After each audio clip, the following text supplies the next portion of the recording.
الحمد لله نحمده ونستعينه ونستغفره ونؤمن به ونتوكل عليه ونعوذ بالله من شرور أنفسنا ومن سيئات أعمالنا من يهده الله فلا مضل له ومن يضلل فلا هادي له وأشهد أن لا إله إلا الله وحده لا شريك له وأشهد أن محمدا عبده ورسوله أما بعد فإن خير الحديث كتاب الله وخير الهدي هدي محمد صلى الله عليه وسلم وشر الأمور محدثاتها وكل محدثة بدعة وكل بدعة ضلالة وكل ضلالة في النار.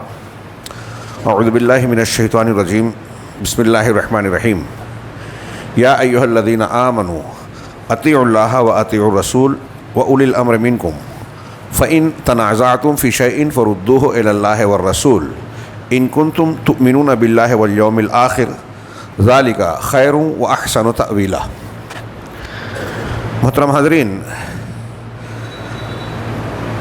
ہمارے اور آپ کے بلکہ ہر انسان یا مسلمان کے حالات، مسائل، مصائب، پریشانیوں اور افکار کا جائزہ لیتے ہوئے اگر ہم اس کے حل کی بات کریں تو قرآن و حدیث کی ایک بنیادی بات بار بار دہرائی جاتی ہے اور بار بار دہرایا جانا چاہیے.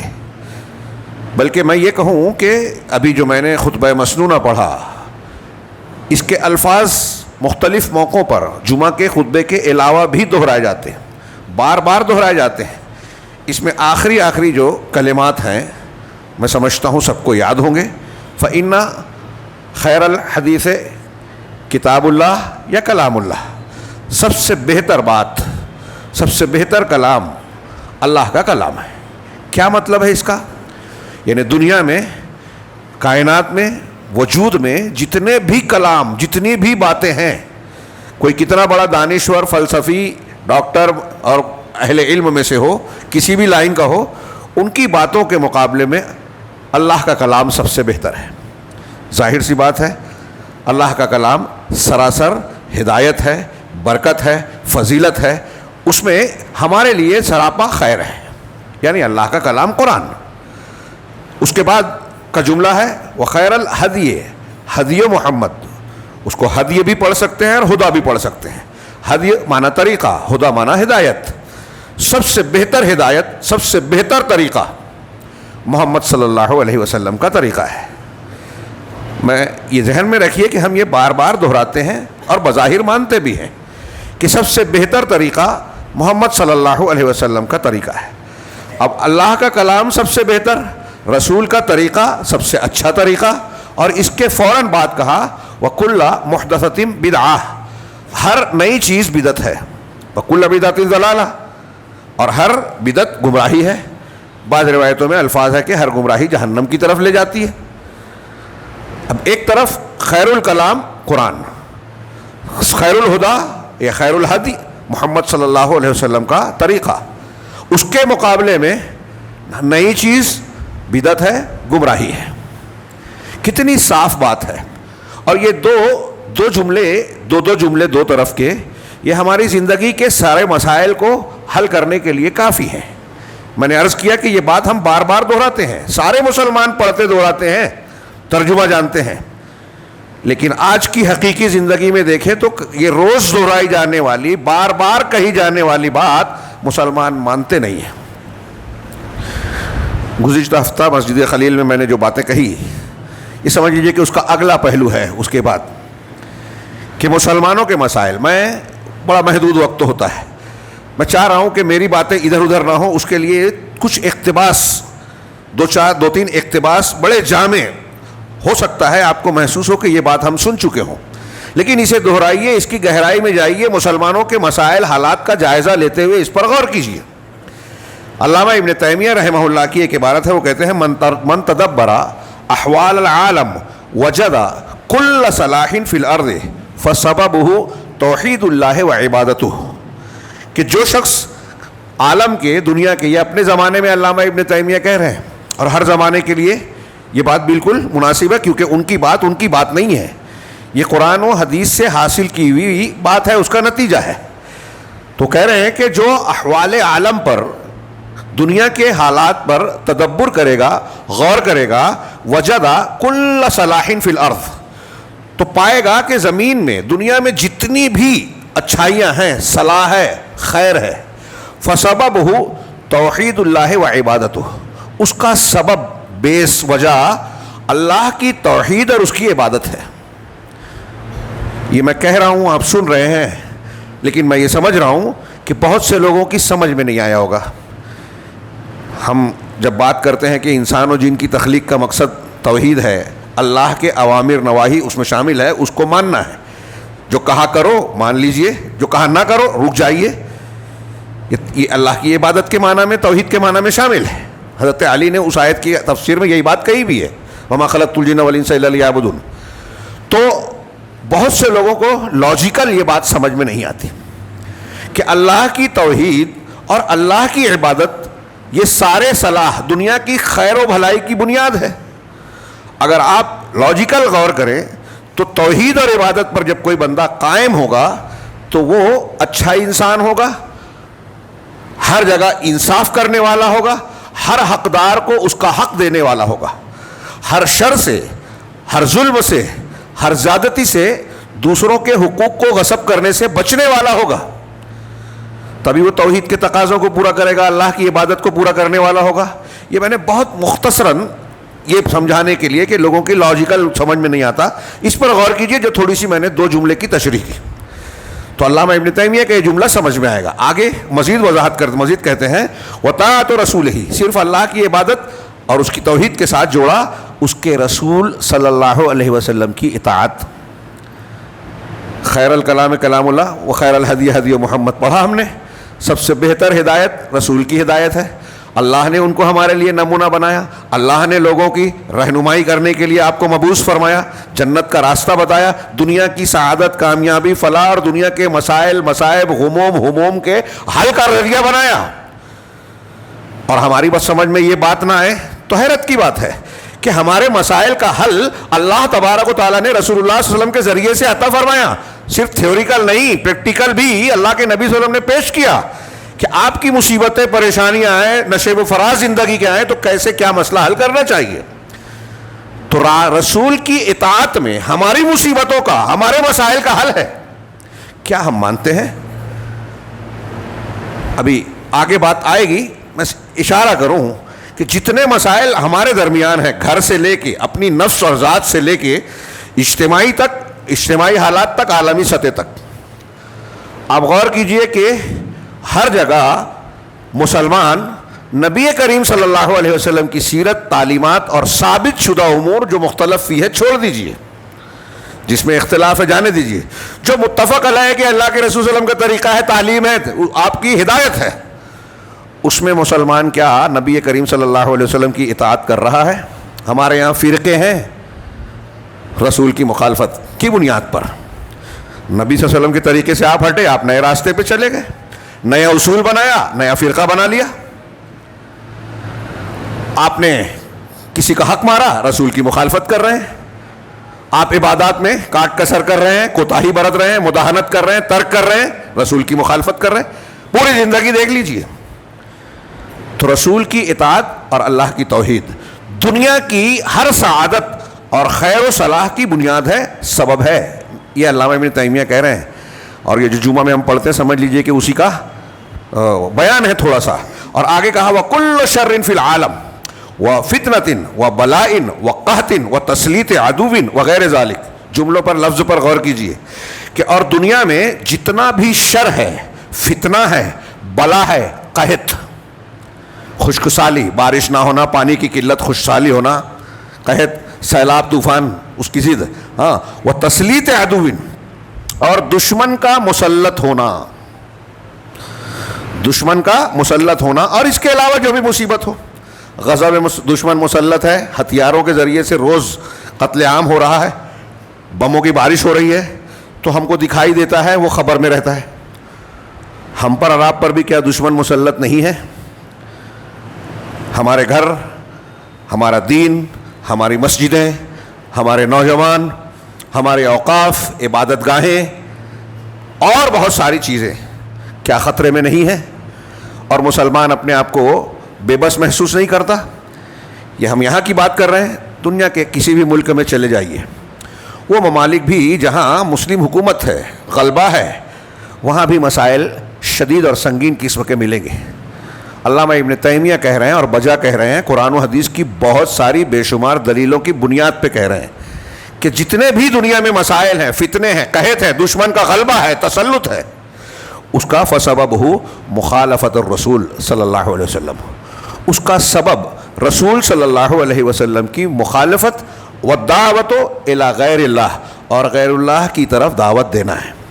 یہ دو جملہ جو آخر کا کہا، پوری زندگی کے ایک ایک حصے پر ہم بحث کر لیں، ہاں سال بھر تقریر کر سکتے ہیں کہ یہ معاملہ دیکھیے، یہ شعبہ دیکھیے، اقتصادیات دیکھیے، تعلیم دیکھیے، اخلاق دیکھیے، عقیدہ دیکھیے، عبادات دیکھیے، اس میں یہ مخالفتیں ہیں رسول کی۔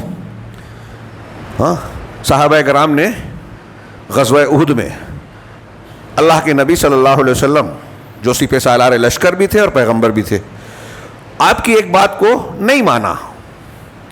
ایسا نہیں کہ انکار کرنے کے طور پر کہ نہیں ہم نہیں مانتے، ایسا سمجھا کہ اب دشمن بھاگ گئے ہیں، اب ہم کو یہاں رہنے کی ضرورت نہیں، جبکہ آپ نے سختی سے کہا تھا ہٹنا نہیں، کچھ بھی ہو جائے۔ 50 میں سے 40 لوگ ہٹ گئے، 10 تب بھی تھے۔ کیا ہوا؟ دشمن مسلط ہو گئے، پیچھے سے مشرکین کا، اس وقت جو مشرکین تھے، بعد میں بہت سے مسلمانوں میں خالد بن ولید اس کے سردار تھے اس دستے کے، ان کا حملہ ہوا اور مسلمانوں کی فتح نہیں رہی۔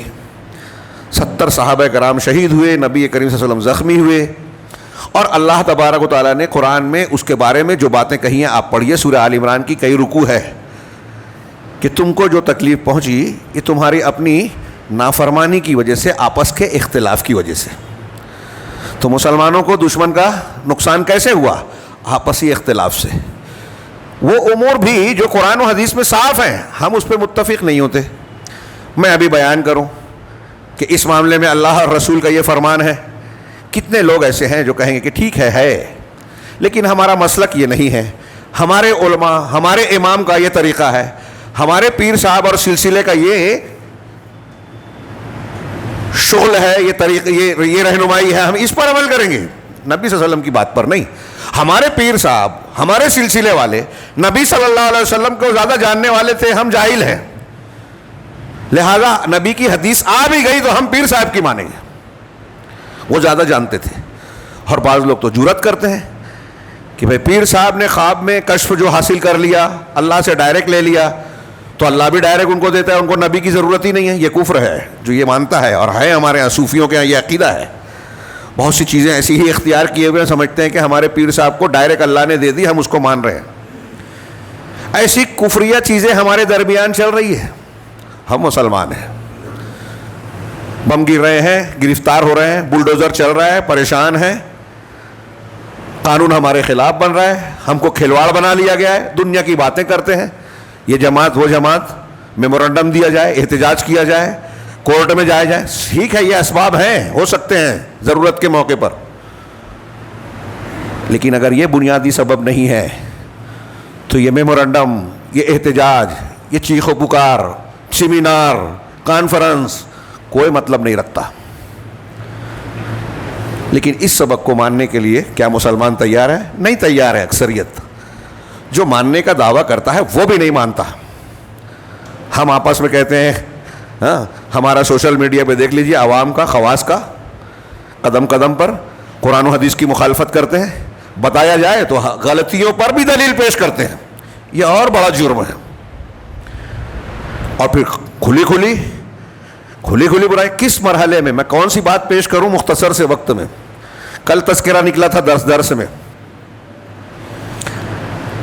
کہ ہمارے ہاں، نام لے رہا ہوں خاص طور سے، سلمان حسینی کا ابھی ایک کلپ چل رہا ہے، ایک دو، اس پر انشاءاللہ گفتگو ہوگی، اگر رہا میں مالیگاؤں میں تو آئندہ ہفتہ اس پر خصوصی پروگرام کریں گے انشاءاللہ۔ حضرت امیر معاویہ رضی اللہ تعالیٰ عنہ، صحابی رسول، کاتب وحی، اور ان کی اپنی فضیلتوں کے باوجود روافظ ان کی دشمنی رکھتے ہیں، ان کو نعوذ باللہ جہنمی فرعون کیا کیا کہتے ہیں، جھوٹی روایتیں بیان کرتے ہیں۔ اور یہ بدبخت سلمان الحسینی جس کو ایک طبقہ عالم مانتا ہے، آگے بڑھاتا ہے، بڑا قابل جانتا ہے. اللہ کے نبی صلی اللہ علیہ وسلم نے ایسے لوگوں سے ڈرایا ہے کہ دجالین جہنم کے راستوں کی طرف بلانے والے آئیں گے، جو قرآن کی آیات، احادیث، صحابہ، تابعین، تبع تابعین کے متفقہ عقیدے کے خلاف مستقل بکواس کرتا ہے. اور یہ کلپ میں صاف صاف اس نے بیان کیا.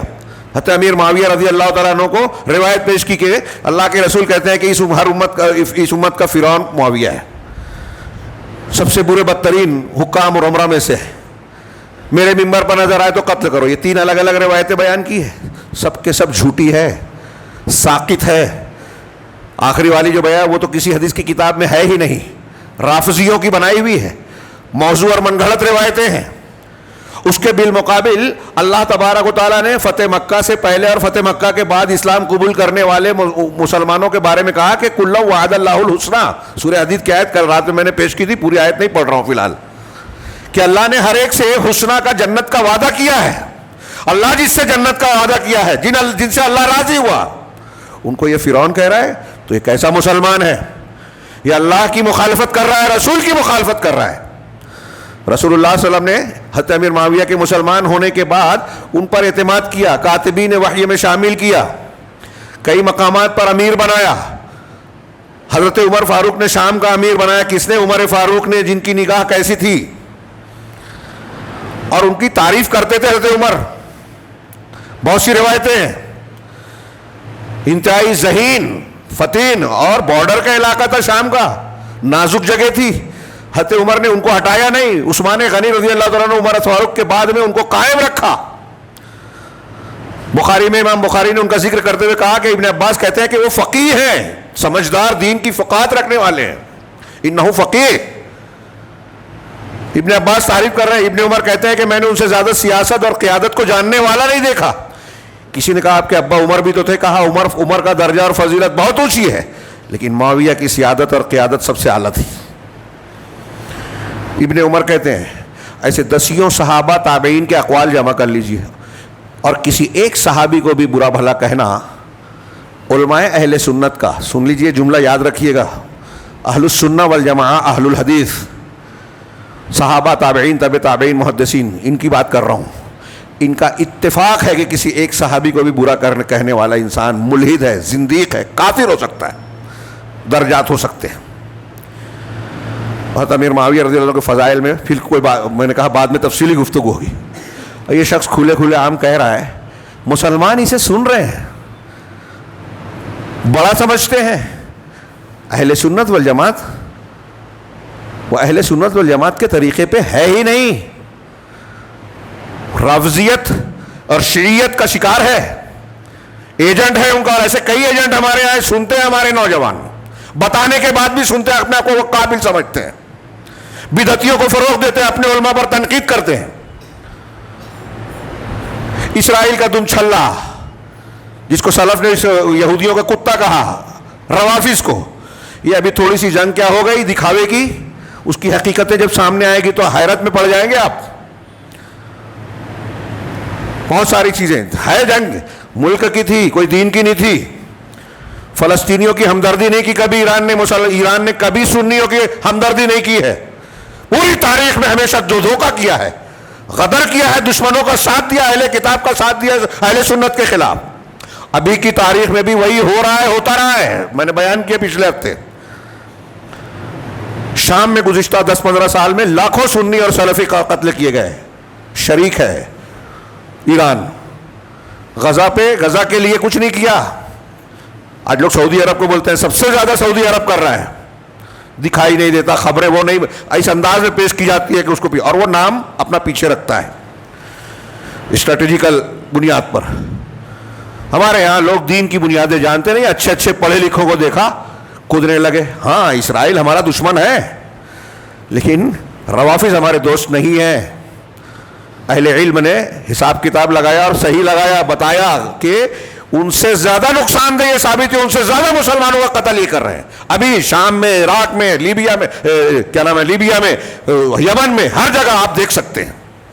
خبریں دیکھیے. ایران کے وہ علاقے جہاں سنی ہیں وہاں کیا ہو رہا ہے؟ مسجد بنانے کی اجازت نہیں ہے. اور آپ کو حیرت ہوگی کہ جو بم چلے ایران سے اسرائیل پر، وہاں کی مسجدوں کو بھی نشانہ بنایا، تاریخی مسجدوں کو اڑایا ہے ایرانی میزائلوں نے۔ خوشیاں منائیے کہ وہ اسرائیل میں مسجد ہے تو آپ اس کے بھی دشمن ہیں۔ یہ سطحی نظر ہمارے یہاں، دشمنوں نے جیسا بنایا ہے، جیسا چلانا چاہتے ہیں مسلمان ویسے ہی چل رہا ہے، جہالت میں ڈوبا ہوا ہے اور اپنے آپ کو علامہ سمجھتا ہے، اہل علم کو برا بھلا کہتا ہے، اہل حق اور تنقید کرتا ہے، اہل بدعت کی تعریف کرتا ہے، اہل بدعت کا حوصلہ بڑھاتا ہے۔ یہ چھوٹی بات نہیں ہے، یہ آپ میزائل مار رہے ہیں اسلام پر، ایران نے وہاں مارا اور ساتھ ساتھ اسلام کی تعلیم پر بھی مارتا ہے اور آپ اس کی تائید کر رہے ہیں۔ آپ صحابہ کو برا بھلا کہہ رہے ہیں اور اس کی سن رہے ہیں۔ ایک دن نہیں ہونا چاہیے وہ اہل سنت والجماعت کے درمیان میں یہ حسینی یہ مرزائی جیسے لوگ جو صحابہ کو تنقید کا نشانہ بنائے، ان کے پاس کوئی خیر نہیں ہو سکتا، دین ہو ہی نہیں سکتا۔ اور اگر ہم ان کو سنتے ہیں تو اگلے اقتباس کا میں پیش کرنا چاہتا ہوں، یہ علامہ ابن تیمیہ کا تھا، اور آگے کہا ومن تدبرہ، اس میں اللہ کے رسول کی مخالفت اور غیر اللہ کی طرف دعوت، کاش کے وقت ہوتا۔ آج دنیا میں اہل الحدیث کی دعوت کے علاوہ کوئی اس کو تعصب سمجھے یا نہ سمجھے تو غلط ہے۔ میں عصبیت میں نہیں، اللہ کے رسول کے منبر سے علی وجہ البصیرہ ذمہ داری اور امانت داری کے ساتھ کہہ رہا ہوں کہ اہل الحدیث کی، اس میں بھی ہو سکتا ہے کچھ لوگ خود غرضی یا نیت کی خرابی کے شکار ہو تو الگ بات ہے، کچھ غلطیاں کریں الگ بات ہے، لیکن اصولی طور پر منہجی طور پر اس وقت دنیا میں روئے زمین پر میں اپنے علم کے مطابق کہہ رہا ہوں کہ اہل الحدیث کی دعوت کے علاوہ جتنی دعوتیں ملتی آپ دیکھیں گے، کوئی بھی توحید کی بنیاد پر، انبیاء کے اسلوب پر، منہج نبوی اور منہج صحابہ پر نہیں ہے۔ توحید کو مرکزیت کہیں نہیں حاصل ہے، کوئی فضائل بتا رہا ہے، الٹے سیدھے واقعات بتاتے ہیں، اللہ کی عظمت و تعظیم اور توحید کی بجائے بزرگان دین وہ ہوا میں اڑ رہے تھے، پانی پہ چل رہے تھے، کرامت کھیل رہے تھے، یہ دعوت ہے؟ ٹھیک ہے، ضرورت پڑے گی بزرگوں کی بزرگی بیان کیجئے، لیکن یہ دعوت کا مرکز نہیں ہے۔ دعوت کا مرکز انبیائی طریقہ کیا ہے کہ نبی اللہ تبارک و تعالیٰ کی توحید، عظمت و کبریائی، اس کے حقوق کو بیان کیا جائے، فوکس کیا جائے، اسی سے ہر بات کی اصلاح ہوتی ہے، کائنات کا ہر خیر اسی سے جڑا ہوا ہے۔ تمام انبیاء کی دعوت کی بنیاد توحید، اسی کے گرد گردش کرتی ہے ان کی دعوت کا نچوڑ وہی تھا، خلاصہ وہی تھا، آغاز وہی تھا۔ قرآن حدیث کی بے شمار دلیلیں۔ اور ہمارے یہاں مسئلہ یہ ہے، کل رات کو میں نے قول نقل کیا ایک عرب عالم کا، یہ ابھی جو جملہ بیان کیا کہ دنیا کا خیر شر کس سے وابستہ ہے، اور ان کا وہ جملہ سنیے، وہ کہتے ہیں کہ آج اگر مسلمانوں کے حالات پر غور کیجئے کہ کن امور میں اتفاق ہے، تو انہوں نے لکھا اور صحیح لکھا لگ بھگ کہ لا الہ الا اللہ یہ جو کلمہ ہے، اس کے لفظ پر صرف اتفاق ہے مسلمانوں کا، بس دھیان دیجئے، لفظ پر، معنی پر نہیں، تقاضے اور شرائط پر نہیں۔ لا الہ الا اللہ کہنے میں سب مسلمان ہیں، محمد رسول اللہ بھی جوڑ لیجئے، کچھ لوگ اس میں بھی چھو چرا کرتے ہیں، منکرین حدیث وغیرہ یا دوسرے کچھ ہو سکتے ہیں، تو اس میں صرف اتفاق ہے، لا الہ الا اللہ کہہ تو رہے ہیں، لیکن لا الہ الا اللہ کا معنی ہی بدل دیا بہت سارے لوگوں نے، اس کی تشریح بھی غلط کرتے ہیں، اس کے تقاضے اور شرائط کو بھی نہیں مانتے، اور کشادگی دکھانے آتے ہیں تو بولتے ہیں سب مسلمان، نام لیتے ہیں، میں نام نہیں لیتا، یہ مسلک وہ مسلک، شیعہ سنی صوفی سب ایک جیسے۔ کون سا دین مانتے ہیں بھائی؟ اللہ کے رسول کہتے ہیں کہ 73 فرقے ہوں گے، ایک نجات پانے والا ہوگا، آپ کہتے ہیں سب نجات پانے والے ہیں۔ وحدت الوجودی بھی مسلمان، قبر سے مانگنے والا بھی مسلمان، رسول اللہ صلی اللہ علیہ وسلم کی حدیثوں کو ٹھکرا کر بدعتوں کو اختیار کرنے والا بھی مسلمان، صحابہ کرام کو برا بھلا کہنے والا بھی ویسا ہی ہے جیسے عام مسلمان۔ ہم سب کو مان رہے ہیں اور ہم کو پرواہ بھی نہیں ہے، یہ تھوڑی دیر ہم دے دیتے ہیں جمعہ میں درس میں، بہت بڑی بات ہو گئی دین کے لیے، پھر ہمارے معمولات ہیں، ہماری زندگی ہے، تو اللہ کیوں پرواہ کرے گا؟ آگے کے جملے میں اس کا جواب آئے گا۔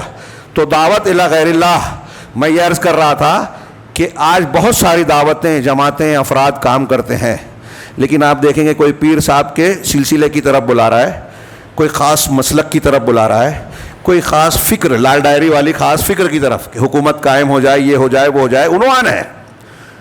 اخوانیت اور جماعت اسلامی کی تاریخ دیکھیے، اسلام کا نام ہے. جہاں جہاں حکومت ملی سیاست اور اقتدار. شیخ ربیع اللہ غنی کی رحمت کرے, پرسوں ان کی وفات ہوئی, کل ان کا تذکرہ کیا میں نے درس میں. وہ کہتے تھے کہ یہ نام لیتے ہیں اسلام کا دوسرے لیڈروں کی طرح, سیاسی لیڈروں, لیکن جب ان کو حکومت ملتی ہے, اقتدار ملتا ہے, تو اسلام کو کنارے کرتے ہیں. اور بار بار کے تجربے نے بتایا. اقتدار ملنے کے بعد کہا کہ شریعت کے نفاذ سے زیادہ اہم ہمارے نزدیک آزادی ہے, لوگوں کے آزاد حقوق ہیں. یہود سے کہا کہ آپ کے اور ہمارے درمیان کوئی دینی جھگڑا نہیں ہے. کمال ہے. قرآن کہتا ہے کہ آپ یہود کو سب سے سخت پائیں گے. یہ جو سعودی عرب کے خلاف پروپیگنڈا کرتے ہیں ان کا جملہ ہے, کہ یہود کے حسن البنا کا جملہ ہے. یہودیوں کے ڈیلیگیشن سے, وفد سے کہا کہ لیس بیننا و بینکم خصومۃ دینیہ, کہ ہمارے اور آپ کے درمیان دینی خصومت جھگڑا ہے ہی نہیں. ان کے لیڈر کہتے ہیں, آپ لوگ سمجھتے ہیں کہ سعودی عرب یہودیوں کا ساتھی ہے, وہ کہہ رہے ہیں ہمارے دوست آپ ہیں یہودی. ایران کا وزیر کہتا ہے, آن ریکارڈ ہے, کہ تل ابیب سے بڑا دشمن ہمارے لیے ریاض ہے, ہم ریاض کو پہلے تباہ کرنا چاہتے ہیں سعودی عرب کو. ابوبکر عمر کی قبر کو کھود کر, عائشہ اور حفصہ کی قبر کو کھود کر ان کو سزا دینا چاہتے ہیں. ان کا عقیدے کا حصہ ہے یہ. ہم تعریف کرتے ہیں. کم سے کم جس بارے میں لوگوں کو معلومات نہیں ہے اور علماء کچھ کہتے ہیں, اس میں توقف تو اختیار کریں کہ بھائی ہم کو معلومات نہیں ہے, چپ رہیں, دیکھیں, تحقیق کریں. جو نہیں معلوم ہے ہمارے یہاں وہ لوگ وہ بھی بولتے ہیں, اس کی تائید کرو, اس کی مخالفت کرو. بے بس کر دیا. علماء کے بارے میں شکوہ کرتے ہیں, علماء کی مانتا کون ہے, بڑوں کی مانتا کون ہے, جماعت کہاں ہے یہاں. کہتے ہیں جماعت نہیں. ہمارے یہاں کوئی جب کہتا ہے کہ جماعت کچھ نہیں کرتی, تو میں کہتا ہوں واقعی جیسے آپ کچھ نہیں کرتے, جماعت بھی کچھ, آپ بھی تو کچھ نہیں کرتے. تو کہتے ہیں میں تو کچھ نہیں. میں جماعت کہاں ہے؟ آپ جب جماعت کے ساتھ نہیں ہے تو جماعت کہاں ہے, جمعیت کہاں ہے؟ صدر اور سیکریٹری جماعت ہے کیا؟ بھئی آپ بیٹھے ہوئے ہیں, میں بول دوں آپ صدر ہیں, تو ساری ذمہ داری آپ کی ہو گئی جتنا فساد ہو رہا ہے. کوئی ساتھ نہ دے, کوئی کسی کی بات نہ مانے, بڑے کو بڑا پن نہ دے, اتحاد اتفاق کا مظاہرہ نہ کرے, جماعت کے فیصلوں کو قبول نہ کرے, ان پر تنقید کرے, ان کی مخالفت کرے, تو کون سی جماعت؟ یہ اللہ اور اس کے رسول کی مخالفت ہے, خارجیت ہے, جس کی تربیت آج کی گئی ہے. آپ نہیں مان رہے کہ سب سے بہتر اللہ کا کلام ہے اور سب سے بہتر طریقہ رسول کا طریقہ ہے, مانتے ہی نہیں ہیں آپ, بولتے ہیں. دو چار چیزوں میں ہم نے جہاں ہمارا کچھ منصب پر ایسے نماز پڑھ لیا, ایسی عبادت کر لیا, اہل حدیث نہیں ہو گئے, قرآن حدیث کو ماننے والے نہیں ہو گئے. اتنے سے یہ جڑ بنیاد ہے عقیدہ اور اللہ کی طرف دعوت دینا. ہم دعوت بھی دیتے ہیں, تھوڑا سا کچھ مسئلہ ہوا تو انا کے لیے لڑنے لگتے ہیں. اللہ کی طرف دعوت دینا, یہ لوگ دعوتیں جو دے رہے ہیں, کوئی بزرگ کی طرف, کوئی پیر صاحب کی طرف, کوئی اپنے مسلک کی طرف, کوئی اپنی ذات کی طرف دعوت دیتا ہے. میں تھوڑی سی بات کرے گا دین کی, اور اس کے بعد میں نے یہ کیا, میرے یہ کارنامے ہیں. یہ دین کی دعوت ہے, غیر اللہ کی طرف دعوت ہے. یہ آگے کہتے ہیں علامہ ابن تیمیہ, ومن تدبر ھذا حق التدبر. ہاں, یہ اور جو شخص اس پر غور کرے گا جیسا غور کرنے کا حق ہے ویسے, تو وجد ھذا الامر کذالک, اس معاملے کو ایسا ہی پائے گا, خاص طور سے اپنی ذات کے بارے میں اور وغیرہ ہی, اور دوسرے امور میں, عموماً عام طور سے اور خاص طور سے, عمومی اور خصوصی طور سے. ولا حول ولا قوت الا باللہ. اسی سے ملتا جلتا قول علامہ ابن قیم نے بیان کیا, اور ایک جگہ انہوں نے اپنے استاذ علامہ ابن تیمیہ کے اس قول کا حوالہ دیا, اور خود لکھتے ہیں آگے. یہ رسالۃ التبوکیہ میں یہ جو آیت میں نے شروع میں پڑھی تھی, مشہور آیت, یا ایھا الذین آمنوا اطیعوا اللہ واطیعوا الرسول واولی الامر منکم, اے ایمان والو اللہ کی اطاعت کرو اور رسول کی, دونوں کی مستقل ہے, اور اولو الامر کی, قرآن حدیث کی روشنی میں اولو الامر کی بات ماننی ہے. وہ علماء ہو, حکام ہو مسلمانوں کے, ان کی بات ماننی ہے جو ہم نہیں مانتے. ہاں, آپ کہیں گے کہ حکام نہیں ہے, ٹھیک ہے, جو بھی ہمارا جماعتی ڈھانچہ ہے کوئی کسی کی سنتا نہیں ہے, یہ بھی ہم نہیں مانتے. قرآن کی آیت, قرآن حدیث کے دائرے میں اللہ اور رسول کی مخالفت ہو تو پھر نہیں ماننا ہے, یہ الگ بات. تو اللہ کی مانو, رسول کی مانو, اطاعت کرو, اور اولو الامر کی. اب اگر تمہارا جھگڑا ہو جائے, کس سے جھگڑا ہوگا؟ اولو الامر سے اختلاف ہو سکتا ہے. اولو الامر سے تو کیا کرنا ہے, سوشل میڈیا پر وائرل کرنا ہے, ذمہ دار کے گھر میں کیا چل رہا ہے یہ بیان کرنا ہے, اس کے اندر کیا عیب ہے یہ بیان کرنا ہے, کہ وہ تو فرشتہ ہے ہی نہیں, فرشتے تو ہم ہیں. اب وہ امیر ہے, سیکریٹری ہے, تو اس کو فرشتہ ہونا چاہیے. آپ کچھ بھی کریں, اس سے غلطی بھی ہو جائے تو پھر وہ ناقابل معافی ہے, اس کو بدنام کیا جائے گا. آپ سے غلطی ہو تو ہو گئی چوک, چھوڑ دیا جائے. تو اللہ تعالیٰ نے کہا کہ اگر اختلاف ہو رہا ہے کسی معاملے میں تو کیا کرنا ہے؟ فردوہ الی اللہ والرسول, اللہ کی طرف اور رسول کی طرف لوٹاؤ, قرآن کی طرف اور حدیث کی طرف. اگر تم اللہ پر اور آخرت کے دن پر ایمان رکھتے ہو, شرط ہے یہ, ان کنتم تؤمنون. اب کیا ہم ایمان رکھتے ہیں؟ مسلمان آج ایمان رکھنے کا دعویٰ کر رہے ہیں, لیکن اپنے اختلافات کا تصفیہ قرآن حدیث سے کر رہے ہیں کیا؟ ہم اپنے گھر میں کر رہے ہیں کیا؟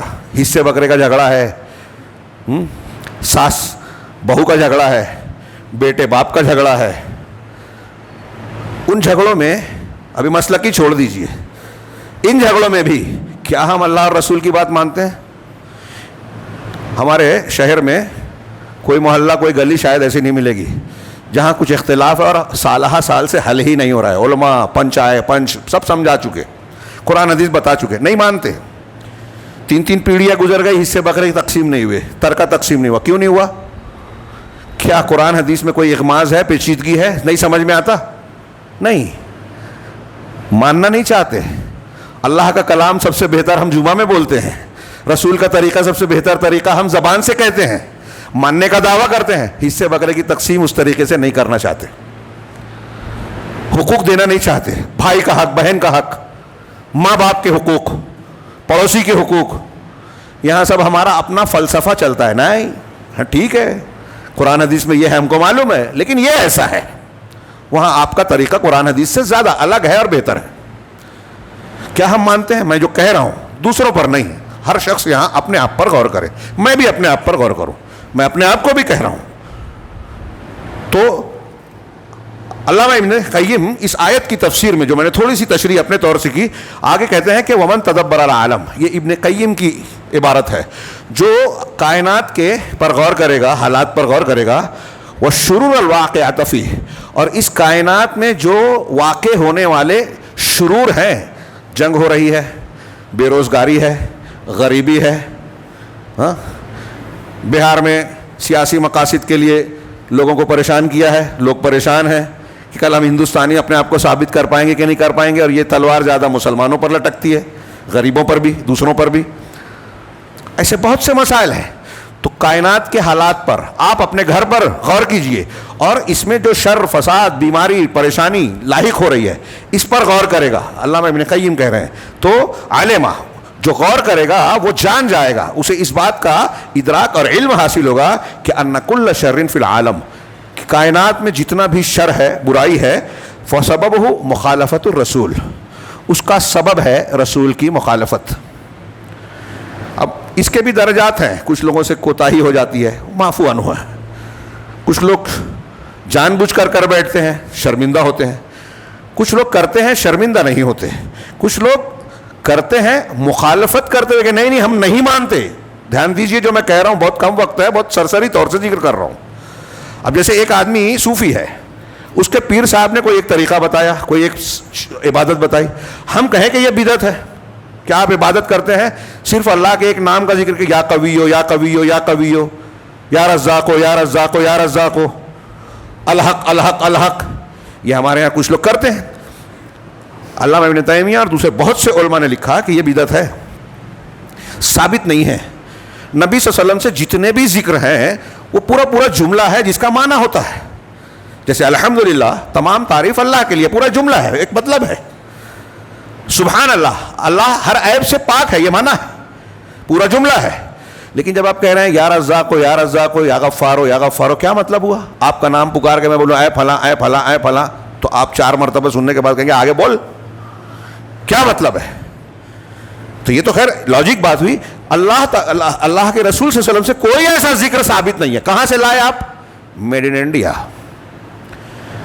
بناوٹی, خانہ ساز, خود ساختہ. ایسی کتنی عبادتیں ہیں, کتنے اعمال رسوم, بلکہ نئے نئے تہوار ہیں جو اللہ اور رسول نے بتائے نہیں, صحابہ نے کیا ہی نہیں. ابھی جس مہینے سے ہم گزر رہے ہیں اس میں جو کیا مسلمانوں نے, روزے کے علاوہ سب خرافات, بدعت. اور کیسا جشن تھا, چھٹیاں تھی, تعزیہ, سبیل, شیر باغ, کالا لباس, خاص کھانا, کھچڑا, حضرت حسین کی تعزیے سے جو ہے مدد مانگنا, اور نہ جانے کیا کیا شرکیات, خرافات. سب رسول کی مخالفت ہے.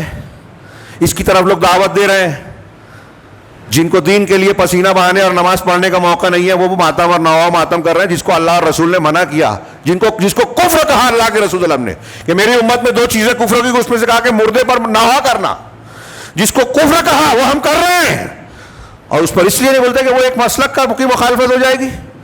تو اب مسلک کی مخالفت ہے تو آپ بولے مت، پھر کیوں بولتے ہو؟ سب سے بہتر طریقہ رسول کا طریقہ، رسول کے طریقے میں نوا ماتم کی گنجائش نہیں ہے، قوم منا رہی ہے، پیش کر رہی ہے، اور ہم کو کوئی فرق نہیں پڑتا کیونکہ وہ تو مسلک ہے۔ ہمارے گھر میں اگر کوئی مخالفت کرے تو ہم چپ بیٹھتے ہیں، کون پھٹے میں ٹانگ ڈالے کسی کی؟ یہ سبب ہے ہمارے شرور و فساد کا، اللہ کی ناراضگی کا۔ تو آگے شیخ کہتے ہیں کہ دنیا میں جتنی بھی شر ہے وہ اس کا سبب رسول کی مخالفت ہے اور اللہ کے رسول کی اطاعت سے نکل جانا ہے۔ اور ہر خیر دنیا میں جو ہر خیر ہے، وقت کم ہے اس لیے آگے بڑھ رہا ہوں، دنیا کے اندر جتنا بھی خیر ہے اس کا سبب رسول کی اطاعت ہے۔ اسی طریقے سے صرف دنیا ہی نہیں، آخرت کے جتنے بھی شرور ہیں، آلام اور عذاب ہیں، جہنم کا عذاب، قبر کا عذاب، میدان محشر کی گھبراہٹ، خوف، اور جہنم کا وہ عذاب جو دردناک ہے جہاں انسان موت کو پکارے گا لیکن موت آئے گی نہیں، اللہ بچائے ہمیں۔ تو آخرت کے بھی جتنے بھی عذاب، فساد اور آلام ہیں، انما ہی موجبات مخالفت الرسول و مقتضیاتها، یہ رسول کی مخالفتوں اور اس کے تقاضوں کا حصہ ہے۔ آپ جتنے رسول کی مخالفت کریں گے اتنا آخرت کے عذاب اور آلام کے خطرے میں پڑیں گے۔ یہ ان کے جملے کا مفہوم ہوا۔ تو آگے کہتے ہیں فعاد شر الدنیا والآخرہ الی مخالفت الرسول وما یترتب علیہ، تو دنیا اور آخرت کے جتنے بھی شر ہیں، جتنی بھی خرابیاں پریشانیاں ہیں، وہ سب کے سب ان کا مرجع کہاں لوٹتا ہے؟ رسول کی مخالفت اور رسول کی مخالفت پر مرتب ہونے والے نتائج۔ ایک آدمی سنت کی مخالفت کرتا ہے، رسول کے حکم کے خلاف جاتا ہے، اور پھر اس مخالفت میں کیا کیا برائیاں کرتا ہے، وہ ساری چیزیں اس میں شامل ہے۔ ہاں، فعاد شر الدنیا والآخرہ الی مخالفت الرسول وما یتدعو فلو ان الناس اطاعوا الرسول حق طاعتہ۔ علامہ ابن قیم کہہ رہے ہیں کہ اگر لوگ رسول کی ویسی اطاعت کریں جیسا کہ اطاعت کا حق ہے، لم یکن فی الارض شر قط، تو دنیا میں کچھ بھی شر نہیں ہوگا۔ ابھی یہ بات جو میں کہہ رہا ہوں چونکہ یہ ہو نہیں سکتا، بہت سے لوگوں کو لاجیکل سمجھ میں نہیں آئی، کہہ رہے عقلی طور سے سمجھ میں نہیں آتی، لیکن یہی صحیح ہے۔ جیسے دنیا میں ہم دیکھ رہے ہیں، یہ چاند، سورج، پیڑ پودے، زمین، آسمان، دریا، کائنات کی جتنی بھی مخلوقات ہیں انسان اور جن کے علاوہ، سب اسی راستے پر چل رہی ہیں جس پر اللہ نے ان کو پیدا کیا، لگایا ہے، اپنے مدار اور محور پہ گردش کر رہے ہیں، کوئی اس سے ہٹتا نہیں ہے، ذرا سا بھی نہیں ہٹتا۔ اگر سورج اور چاند ستارے میں سے کوئی ایک جو ہے اپنی جگہ سے ہٹ جائے، جتنی دور ہے اس سے آدھا کم ہو جائے، زیادہ ہو جائے، کیا ہوگا؟ بگاڑ ہوگا، نظام درہم برہم ہو جائے گا، فساد ہوگا۔ لیکن کیوں فساد نہیں ہے؟ اس لیے کہ ہر ایک اپنے دائرے میں، ہر ایک اللہ کے مقرر کیے ہوئے راستے پر چل رہا ہے، کوئی اس سے ہٹتا نہیں ہے، اس لیے امن ہے۔ تو ایسے ہی اللہ تبارک و تعالیٰ نے دنیا میں انسانی سماج کے لیے، لوگوں کے لیے جو حقوق رکھے ہیں، فرائض رکھے ہیں، ذمہ داریاں رکھی ہیں، وہ قرآن و حدیث نے بیان کی ہے۔ اگر اس کے مطابق ہر شخص اپنی ذمہ داری نبھانے لگے، نبی صلی اللہ علیہ وسلم کی اطاعت کرنے لگے، تو جتنی اطاعت آپ کرتے جائیں گے اتنا امن، چین، سکون ہوگا۔ جتنی مخالفت کریں گے اتنا شر، فساد، پریشانی ہوگی۔ تو وہی کہہ رہے ہیں کہ وَهَذَا كَمَا أَنَّهُ معلوم فی الشرور العامہ، یہ بات جیسے عام شر و فساد کی باتوں میں معلوم ہے اور دنیا میں واقع ہونے والی مصیبتوں میں، اسی طریقے سے اس شر، علم، غم، 3 لفظ، برائی، علم یعنی تکلیف، اور غم و اندوہ جانتے ہیں ہم، جو کہ بندے کو اس کے نفس میں لاحق ہوتا ہے۔ آپ کو کوئی صدمہ ہوا، تکلیف ہوئی، ٹینشن ہے، غم ہے، انسان کے نفس میں جو برائی جو پہنچتی ہے، فإنما ہوا بسبب مخالفت الرسول، تو وہ رسول کی مخالفت کی سبب سے ہے۔ میں نے کئی مرتبہ ایک قول پیش کیا، بہت سارے اقوال ہیں سلف کے۔ علامہ ابن سیرین کہتے ہیں کہ اگر میری لونڈی میرے ساتھ بدتمیزی کرے، کوئی نافرمانی کرے، ہو جاتی ہے کبھی ایسی بات کہ میری لونڈی نے میرے ساتھ کوئی ایسی حرکت کی جس سے مجھے تکلیف پہنچی، جو میری بات نہ ماننے والی ہو، تو میں یہ غور کرتا ہوں کہ میں نے اللہ کے رسول صلی اللہ علیہ وسلم کی کس سنت کی، شریعت کے کس حکم کی مخالفت کی ہے، مجھ سے کچھ نہ کچھ غلطی ہوئی ہے، تب یہ لونڈی میرے ساتھ بدتمیزی کر رہی ہے۔ سوچئے ہمارے اسلاف کے سوچنے کا انداز کیا تھا. ہم تو محاذ کھول دیں گے کسی نے ہمارے ساتھ کوئی برائی کی, ٹھیک ہے وہ اپنی جگہ, لیکن کیا ہم اپنا جائزہ لیتے ہیں کہ یہ جو ہمارے ساتھ برا ہو رہا ہے اس میں ہماری ہی کسی کوتاہی کا نتیجہ ہے؟ اگر یہ غور کرنے لگے تو ہمارے اندر اصلاح ہونے لگے گی.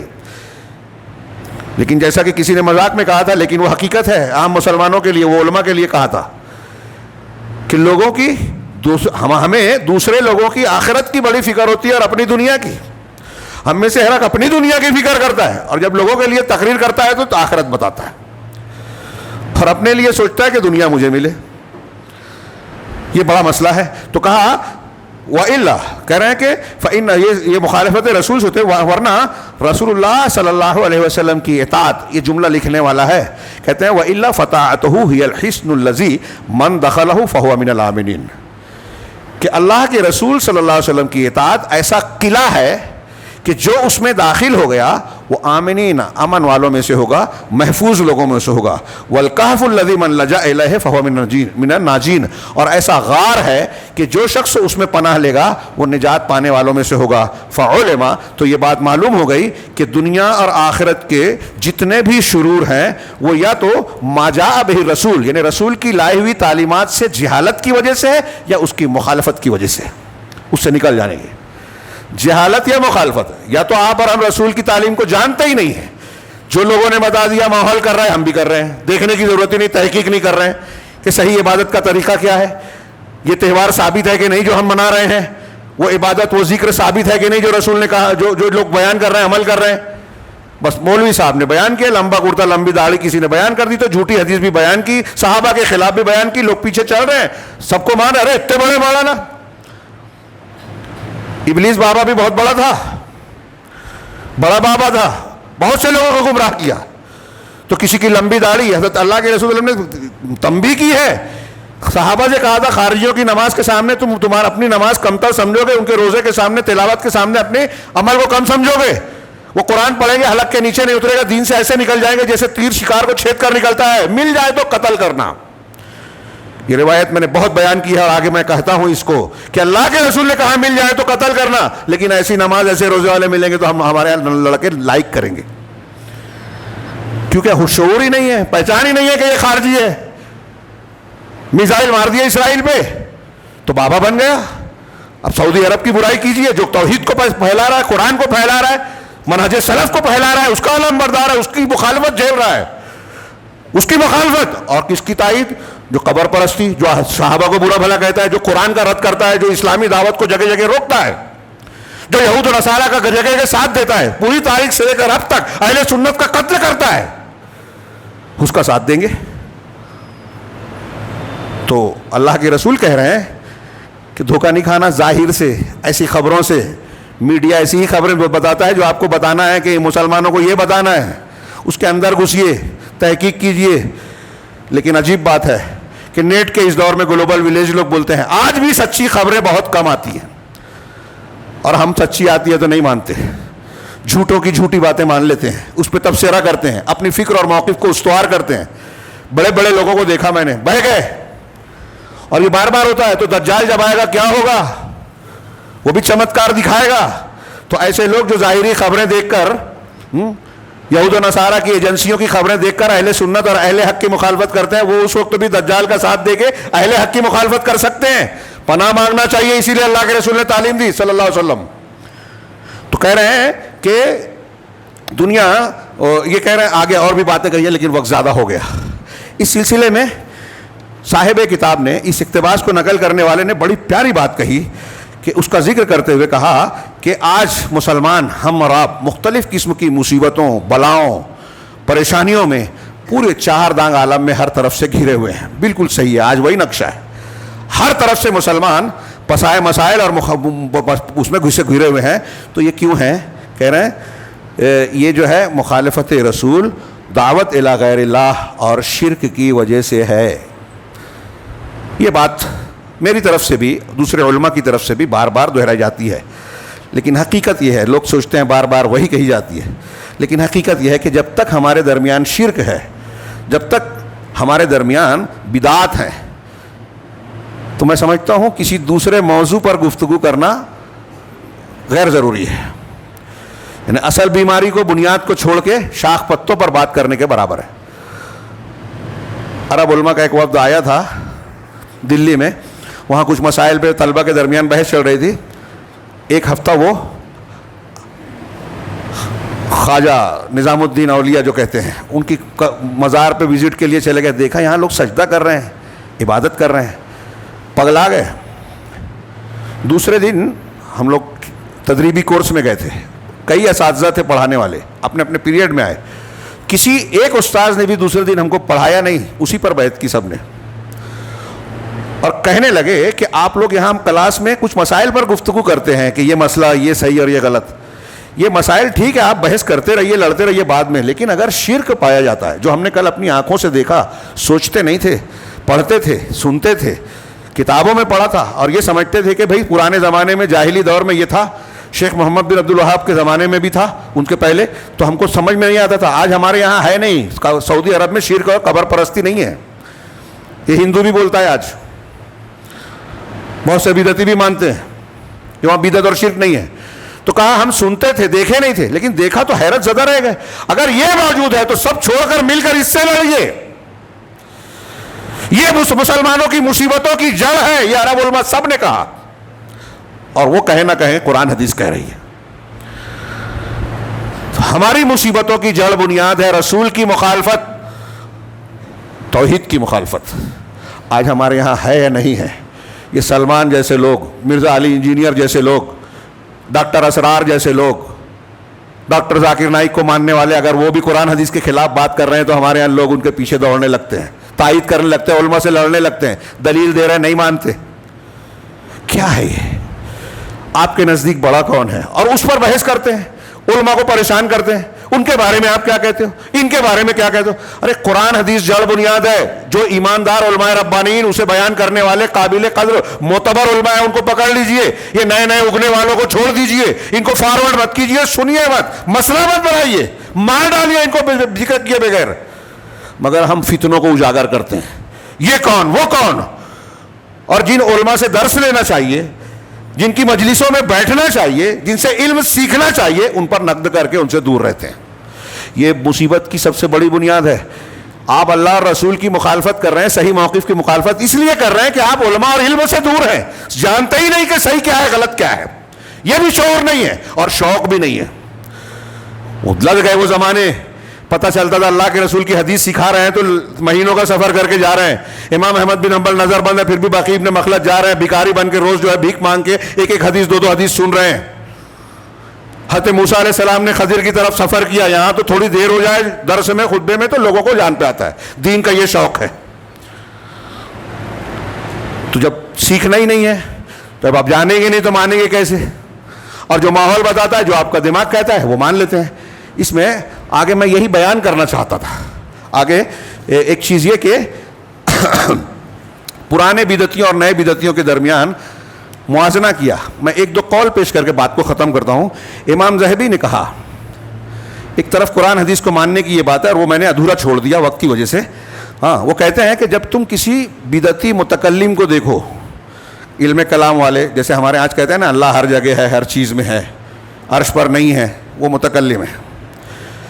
تو جب بدعتی متکلم کو دیکھو کہ وہ کہتا ہے ہاتھ دعنا من الکتاب و احادیث الاحاد و ہاتھ العقل, کہ دیکھو قرآن احادیث احاد چھوڑو اور ہم کو عقل کی دلیل دو.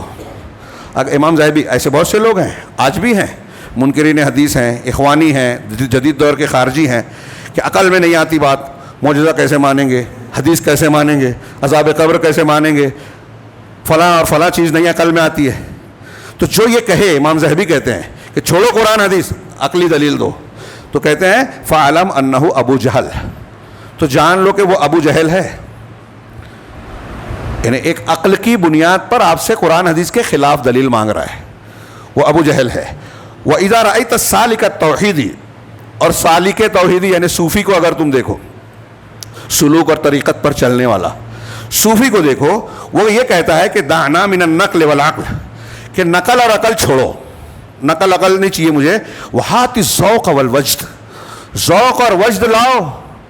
حال, اللہ اللہ اللہ اللہ بول کے جو حالت ہوتی ہے, روشنی دکھتی ہے, یہ ہوتا ہے اور وہ ہوتا ہے, یہ ذوق، وجدان، کشف، خواب یہ لاؤ.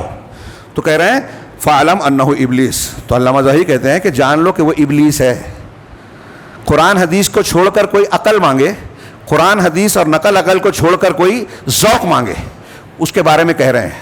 آج ہمارے ہاں اکثریت ان دونوں میں سے کسی ایک چیز کی وجہ سے گمراہ ہے. کہا قد ظہر کہ تو تم جان جاؤ کہ وہ ابلیس ہے. قد ظہر بصورت بشر، وہ ابلیس ہے جو انسان کی شکل میں ظاہر ہوا ہے. او قد حل فی، یا اس انسان کے اندر وہ ابلیس گھس گیا ہے، داخل ہو گیا ہے. فإن جبنت منہ فاہرب، اگر تمہارے اندر بزدلی ہے، اس سے مقابلہ کرنے کی طاقت تاب نہیں ہے تو بھاگ کھڑے ہو جاؤ. وإلا، اور اگر نہیں طاقت مقابلہ کر سکتے ہو، فسرع ہو تو اسے پچھاڑو، پٹکو. وابرک علی صدرہ، اور اس کے سینے پہ سوار ہو جاؤ. وقرأ علیہ آیت الکرسی واخنق ہو، اس پر آیت الکرسی پڑھو اور اس کے گلے کو دبوچ دو، گھونٹو. دو تین قول اور بھی تھا آگے، وقت نہیں ہے. اور بہت شاندار قول ہے آگے کا بھی امام اصبہانی کا کہ اہل بدعت کا طریقہ کیا ہے، اہل سنت کا طریقہ کیا ہے. اہل سنت کا طریقہ یہ ہے کہ ہمارے اقوال، ہمارے افعال، ہماری عبادتیں، ہمارا منہج قرآن، حدیث اور صحابہ کے طریقے پہ. اور اہل بدعت کا طریقہ یہ ہے کہ ہوائے نفس، میری خواہش، میری سمجھ، میرا ذوق، فلاں کا قول، فلاں کے لوگ آج فلاں یہ کہتے ہیں، ڈھیما یہ کہتے ہیں، ان کے پیچھے چلتے ہیں. تو آگے ہم کہیں گے کہ جیسے یہ اس دور میں کہا، یہ صاحب کتاب جنہوں نے نقل کیا انہوں نے بھی تبصرہ کیا کہ آج بھی آپ غور کیجئے تو اہل سنت والجماعت کے مقابلے میں جو بدعتی گروہ ہیں، بدعتوں پر عمل کرتے ہیں، نئے نئے تہوار، نئی نئی چیزیں، نئی نئی عبادات، طرق، فلسفہ، ہمارے پیر صاحب اور فلاں کے نام لیتے ہیں، یہ بدعتی لوگ. اور جو حزبی تنظیمیں ہیں، اخوانیت ہے، فلانیت ہے، ڈھماکیت ہے، یہ حزبی تنظیمیں، ان کے اور اہل سنت کے درمیان آپ یہی فرق پائیں گے کہ وہ عقل، حالات ہیں. دیکھو ایران نے اسرائیل پہ حملہ کر دیا تو کون سے تیر مارا، اس کی حکومت خطرے میں تھی، اس کو ہٹا کے رضا شاہ پہلوی کے بیٹے کو بٹھا کے وہاں کے تیل پہ قبضہ کرنا چاہتے تھے. وہ کوئی ایران کے دین سے مخالف نہیں تھے یہود و نصارہ، تو ان کے آلے ہیں، ان کے دمچھلے ہیں، ان کے کتے ہیں بقول سلف. ہر ایران نے کوئی غزہ والوں کی مدد نہیں کی، مسلمانوں کی، اسلام کی مدد و دفاع نہیں کیا. تو اب حالات کو دیکھ کر ہمارا موقف طے ہو رہا ہے. یہ خبر ہے تو اس بنیاد پر اللہ کے دشمنوں سے دوستی کر لیں، دین کے دوستوں سے دوستی کر لیں. یہ مسلمانوں کا حالت ہے. یہ اہل سنت نہیں ہیں، ان کے پاس اصول نہیں ہیں. ہمارے پاس اصول ہونا چاہیے. اہل حق کے پاس اصول ہے کہ قرآن حدیث سے جو چیزیں ثابت ہیں، جو اصول ضابطے ہیں، ہم ہر چیز کو اسی پر ناپتے تولتے ہیں. ہمارے لیے یہ میزان اور کسوٹی ہے. ہمارے اقوال، ہمارے افعال، ہمارا منہج، ہمارا عقیدہ، اس کا میزان اللہ کے نبی صلی اللہ علیہ وسلم اور نبی صلی اللہ علیہ وسلم کے صحابہ کرام ہیں. آج مسلمانوں کی جتنی بھی ہم فلسفے کی باتیں کریں، ہو سکتا ہے کچھ لوگوں کو لگے کہ جدید مسائل پر اور فلاں پر سب سے جدید مسئلہ حل کرنا ہے تو یہی بنیاد اختیار کرنی ہوگی. اللہ رب العالمین سے دعا ہے کہ ہمیں قرآن و سنت کو ماننے والا اور اپنی زندگی میں نافذ کرنے والا بنائے. اس کی برکت سے دنیا میں بھی ہمیں ہر فتنے اور پریشانیوں سے محفوظ رکھے اور آخرت میں بھی ہر قسم کے عذاب سے بچائے. وآخر دعوانا ان الحمد للہ رب العالمین. بارک اللہ لنا ولکم فی القرآن المجید ونفعنا وإیاکم بآیات الذکر الحکیم انہ تعالی جواد کریم.